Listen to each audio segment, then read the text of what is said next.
So this video is going to go through the classwork I left for you for today while I'm away at the under 15 soccer match.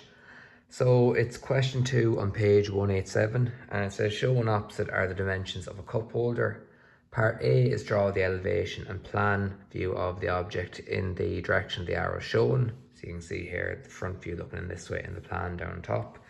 You would have started that in class the last day, and then part B then, which is what you're going to be mainly doing in this class, is draw the surface development of the tube when flattened out, so what the object looks like when it's completely flattened. So first of all, I'm going to draw in the elevation and the plan. So to start off, the overall height of the object is 95 mil. So what I'm going to do is the top left, I'm going to go down about 105 mil and leave about 10 mil space left at the top of the page. And then I'm going to go in about 20 mil then for my starting point. So the height of the object is 95 and the width of it in total is 60. So 60 in width and then 95 mil in height.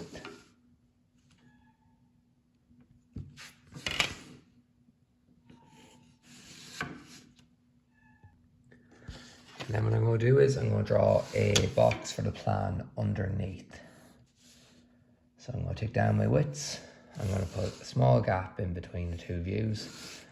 And the plan is a total of 10 and then 30, so it's going to be 40 mil. It's going to be a 30 mil radius and then there's a 10 mil flat piece on the sides. So there are my two boxes. So for my elevation, I have to go down 45 from the top, and that is going to give me my lines going across here and here for the bottom half of it.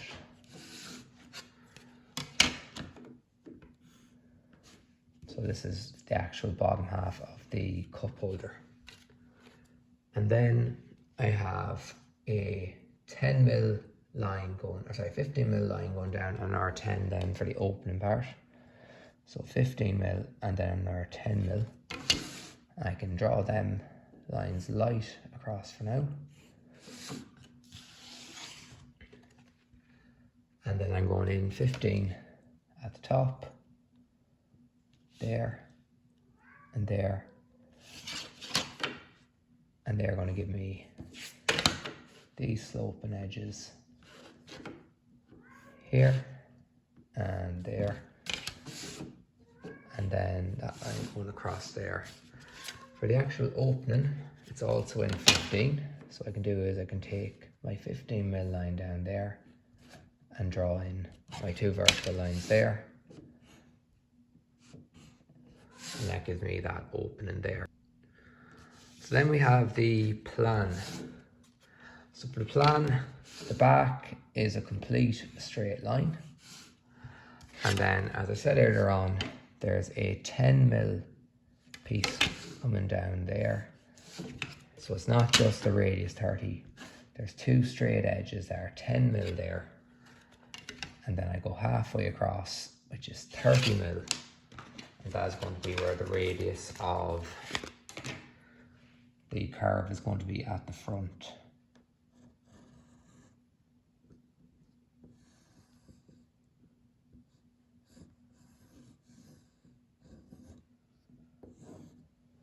Like that there. So that's my elevation and plan complete. So after that then, we have to draw the actual development. Now, for the development, we have to work out first of all how many sides we're going to have. So you can see in the book there, we're going to have the back piece is going to be side 1. The base down there is going to be side 2. We're going to have these two 10 mil bits sticking out are going to be 3 and 4. And then the curved surface around the front is going to be side 5. So as always, we draw a sketch to represent what that's going to look like. So I'm going to draw it just around here where you can see it. The back piece looks something like that there, with little rectangle opening. The side bit, the 10mm that comes out, that's up at this height here. That bit comes out, say both sides there and there. So that gives me 1. And then I labelled 3 and 4 for these ones here. The base is going to be this part here. So it's going to be a straight line down to represent the 10, and then your curve. That's going to be side 2. And then the curved surface here, that's going to be a rectangle. It's going to be the same height as it is in the elevation. And the length of that is going to be determined by the length of this here after we break our curve up into a number of equal parts. So that's what our object is going to look like, and that's going to be 5 there. So to give you a rough idea of a starting point, we can actually take the elevation straight across because there'll be nothing going above that. So what I'm going to do is just take my elevation straight across, so all my heights here. I'm going to start off by drawing out this side here, side 4. So a bit of a gap in between the two views. You can go like 15-20mm.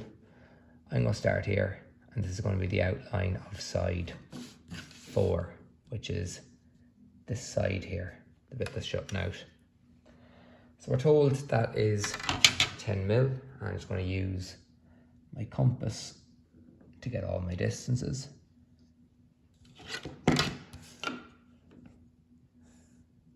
And now I have there side 4. The back piece is attached to that, so I'm basically going to redraw my elevation. So it goes all the way up to there. We have our 45-degree line. With that distance there, which is going to be 30. With another 45-degree line going down there. Straight line down. And then where our 45-degree line hits the top, that gives us our opening here and there.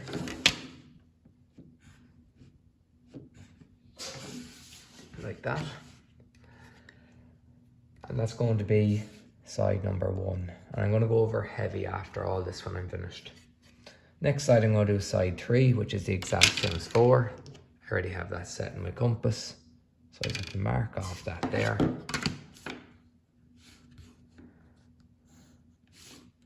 So that's side 3 there. And then I'm going to do my base next, which is side 2. So we have our 10mm line, basically redrawing our plan, coming down there and there. And then we have our radius 30 for the base.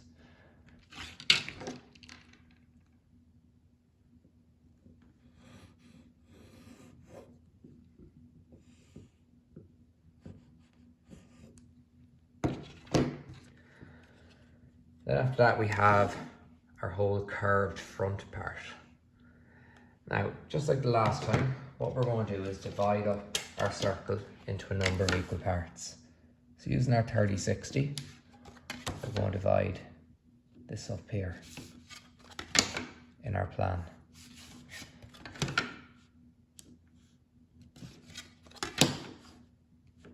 And I'm going to label it as well. So that point's going to be 0, 1, 2, 3, 4, 5, and 6.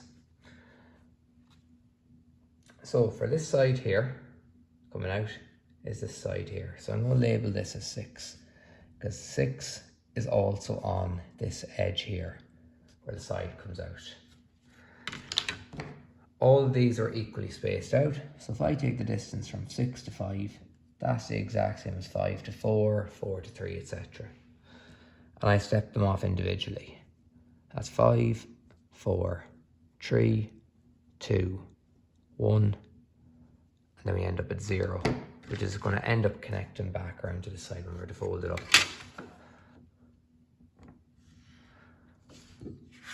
And that's all of our sides. I'll label this. So what I'm going to do is go over it heavy, And then I'm going to put in my fold lines then after that.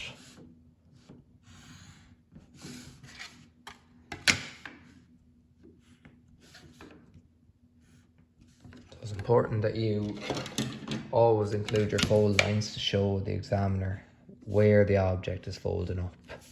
If you leave them out, it looks like the object is just one flat piece. Whereas by putting our fold lines, we're showing that there are parts that need to be folded up.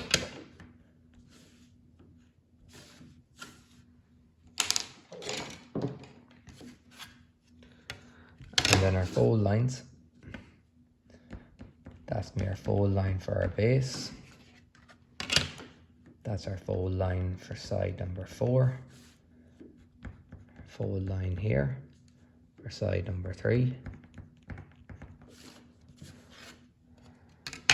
And then all these individual parts here, for where we stepped out, they all are put in as fold lines as well.